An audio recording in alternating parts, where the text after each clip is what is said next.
Et nous commencerons ce premier journal d'information par la situation dans le sud. Oui, la nuit a été calme dans le sud du pays, sans tir de roquettes à partir de la bande de Gaza, mais l'état d'alerte est bien entendu maintenu au sein des forces de sécurité israéliennes en perspective d'une riposte de la part des terroristes du djihad islamique et peut-être aussi du Hamas. Donc à partir de la bande de Gaza, tout le monde semble attendre la réaction des terroristes palestiniens à l'élimination dans la nuit de lundi à mardi de 3 des chefs du djihad islamique. Hier soir, les experts israéliens ont estimé que la raison pour laquelle le djihad ne réagissait pas pour l'instant était liée à l'implication ou non du Hamas. Le djihad voudrait voir le Hamas réagir à ses côtés face à Israël, mais il n'est pas certain que la direction du mouvement terroriste à Gaza, à savoir Yahya Sinwar en particulier, soit intéressée par une telle escalade qui pourrait très vite se retourner contre le Hamas lui-même. L'un des responsables du djihad islamique a déclaré hier soir, je le cite, que la riposte de son mouvement sera une surprise pour Israël. Selon Mossad Ibrahim, interrogé par la chaîne arabe Al Jazeera, cela va prendre du temps et sera source d'inquiétude pour Israël. Notre objectif, a dit ce responsable, est d'épuiser Israël sur le plan sécuritaire et politique pour le punir, je cite, du crime qu'il a commis. Pour ce qui est des habitants israéliens du pourtour de la bande de Gaza, ils ont été priés de rester aujourd'hui encore à proximité de chambres blindées et d'abris. Oui, en effet, il n'y aura pas de cours dans les établissements scolaires et dans les collèges d'enseignement supérieur et universités du sud du pays. Cette directive est valable pour tous les habitants dans un pourtour de 40 km autour de Gaza. Il faut souligner qu'en raison de la tension sécuritaire et des directives de la défense passive, des dizaines de mariages qui devaient se tenir dans le sud du pays, dans les salles du sud du pays, ont été déplacés vers le centre à la dernière minute, et ce grâce à une formidable chaîne de solidarité entre les Israéliens.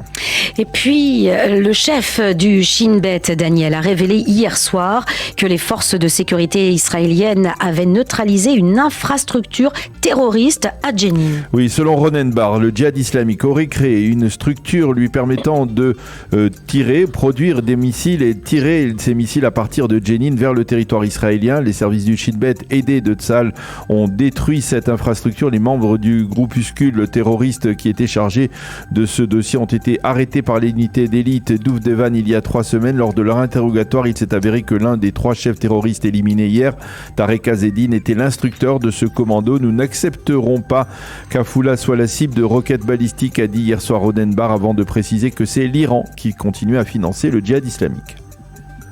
Hier soir, le Premier ministre, le ministre de la Défense, le chef d'état-major et le patron du Shin Bet ont donné une conférence de presse conjointe. Oui, lors de cette conférence de presse, le Premier ministre Benjamin Netanyahou a fait passer un double message de fermeté et d'unité. Fermeté face aux terroristes et unité de la nation israélienne face à l'adversité des organisations terroristes comme le djihad. Le Premier ministre a affirmé qu'il avait donné avec le ministre de la Défense des directives afin de se préparer à tout scénario possible d'escalade, y compris sur plusieurs fronts parallèlement. Nous sommes au cœur d'une confrontation et nous allons devoir nous armer de patience, a dit Benjamin Netanyahou. Notre position est limpide. Nous frapperons ceux qui veulent nous frapper. Aucun terroriste ne sera immunisé. Fin de citation. Et dans ce contexte, une unité d'élite de Tzahal a éliminé la nuit dernière 2 terroristes. Oui, cela s'est passé à Kabati, près de Jenin. Des combattants des commandos parachutistes de Tzahal ont été attaqués à l'arme à feu par 2 terroristes qui circulaient à bord d'un véhicule. Les soldats n'ont pas été touchés. Ils ont riposté en ouvrant le feu et en direction des 2 passagers et ils les ont éliminés. Et puis une fusillade s'est produite hier soir à Djerba devant la synagogue de l'Agriba. Oui, selon les autorités tunisiennes, un policier apparemment a ouvert le feu à l'entrée de la synagogue sur les personnes qui étaient dehors et sur ses collègues également. Bilan 4 tués, dont 2 fidèles juifs venus célébrer la Iloula de Rabbi Shimon Bar Yochai. L'un est de nationalité tunisienne, l'autre est français, apparemment de Marseille. Les 2 seraient cousins. Les 2 autres victimes sont des policiers tunisiens qui auraient tenté d'empêcher l'agresseur de pénétrer dans la synagogue. Il y aurait également une dizaine de blessés hospitalisés.